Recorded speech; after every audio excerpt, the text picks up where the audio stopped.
I wanted to pose a question first to start is, what does music as medicine mean for you? How is music medicine for you?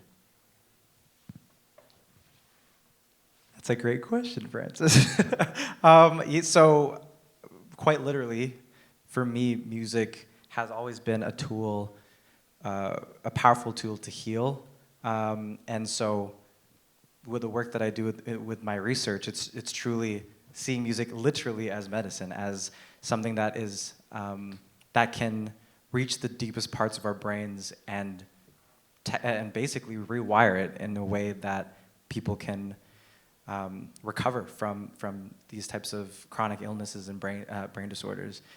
So in a very literal sense, it is that. But I think that stemmed from the fact that I think we're all here because we have some kind of connection with music in a way that's healed or touched us in our emotions, and it's mediated our emotions.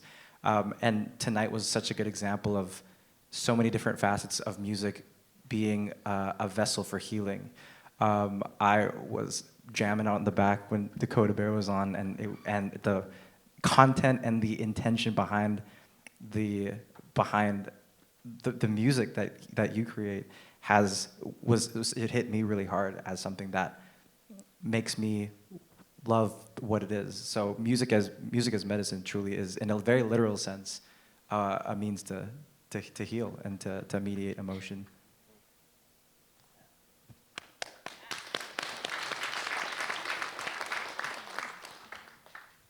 Wow, I so eloquently, yeah.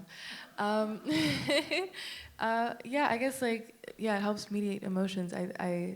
For me, even just before coming out here, I get very, very nervous, and so there's just certain songs and certain artists that put me in a mood where I feel like I can conquer, whatever I'm about to go into.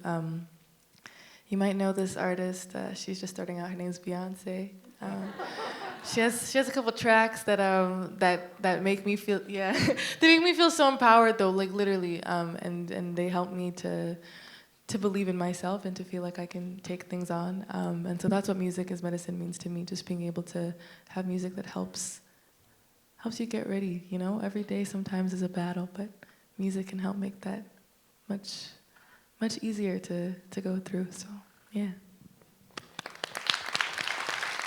Beautifully said, beautifully said. And thank y'all for sharing those words. And, just thinking that, putting into perspective, when people as the listener, how that music affects them, but just creating the music even is therapeutic, and for me growing up in poverty and surrounded, by violence and not having a father around, and, my grandma, she was an Indian residential school survivor. Most of my grandparents are.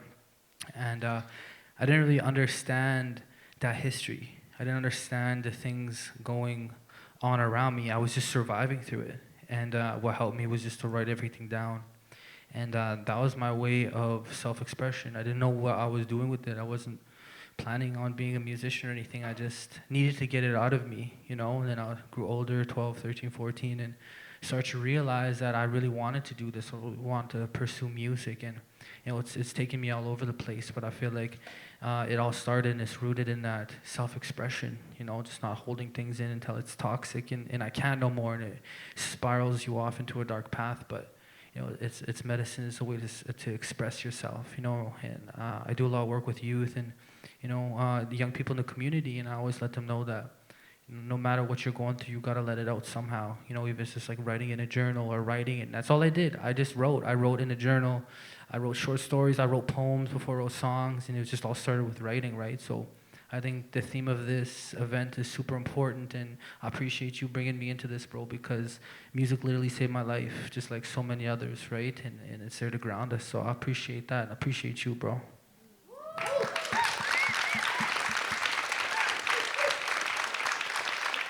So we're in a room with people with different relationships to music, whether they're fans first, they're lovers of music, or they're in and around music and performing it themselves. Whether it's pursuing a career, doing it on their own, sharing with their friends and family. I think we all have different degrees of relationship to it.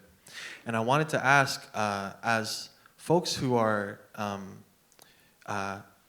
lovers of music first, but also pursuing careers inside the music industry, for someone who, say, is just getting started, or they're in early stages, but maybe not quite sure of the next step to take, wanted to ask as a last question is what advice would you offer to them? What guidance would you offer to someone that may be seeking a little bit of help pointing in the right direction? Well, I feel like my answer is going to be very anti-music industry, but a lot of what is seen as success in the music industry these days is getting a TikTok hit or something, like getting something that's catchy enough to get into people's heads, and that's what people strive for. And I can't really speak to it too much because I'm just starting my journey as a musician as well, and as an artist, and can't judge anybody's intentions on why they're here. But I think that's something that people can do if they're interested in the space, is to ask them why they're there. With Dakota talking about music as an outlet as an essential outlet for his feelings and his thoughts, and Bukola for her experiences growing up in Vancouver and going through different situations. That's why we do music. That's why music exists. And I think that this event is a clear example of when you put music into the lens of it not being a product, but it being a necessity. And again, it's very biased from me, who loves music and who's passionate, and all of us here who love music and are passionate about music. But I think the key question is to ask yourself why you have a connection to music, and let that lead the way, rather than the flashiness of it all, and the promise of some kind of capitalistic gain, I guess. But that's what I would say, is to just root it back to, as with anything, not just with music, but with anything, like why you're doing what you're doing.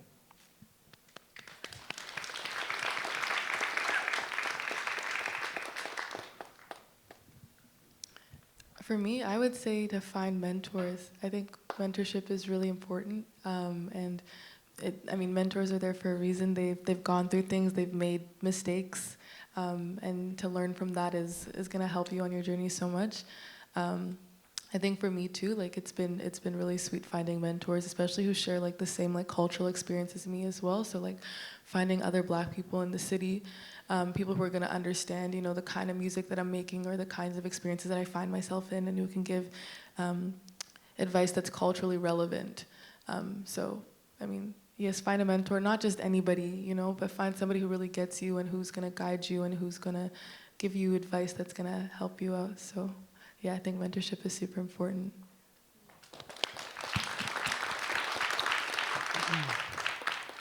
Those are some really great answers, and to build off of that, I think for me, it's just not overthinking the things that we're doing, because even when I put out music, I didn't know how to structure a song, or I didn't know where to find beats or anything. I just literally just started it, right, and just took it from there. And every time I'd have an idea, every time I make a song, I just put it out without thinking about too much what the song is going to do, more or less how this is going to, impact the people around me, just listening to the things that I had to share. And with Decolonial, which has brought me all over the place and on this journey of entrepreneurship, me and my wife Casey, we were in a place where we needed to create, we need to build something, right? And I feel like we overthought it for a really long time, years even, right? And then there came a point where we just decided to just do it. We're just gonna put it out. We don't really know how to build websites or anything, but we just use Google and YouTube, and we just figured it out. And we're like, okay, instead of starting with 100 products and all these collections and all these photo shoots, we're just gonna start with one product. And I'm gonna take some photos on my iPhone, right? I'm gonna just take some photos and we're gonna just put it out. And a couple of years later, it's just grown to this massive thing where I feel like it would have never done that if we just would have sat down and overanalyzed and created hills for ourselves. So I encourage youth that you just got to do it, right? You just have to have that idea and just put it out, and don't overthink it too much, because you never know where it's going to take you. So, yeah, I think this is great, and thank you for sharing those words.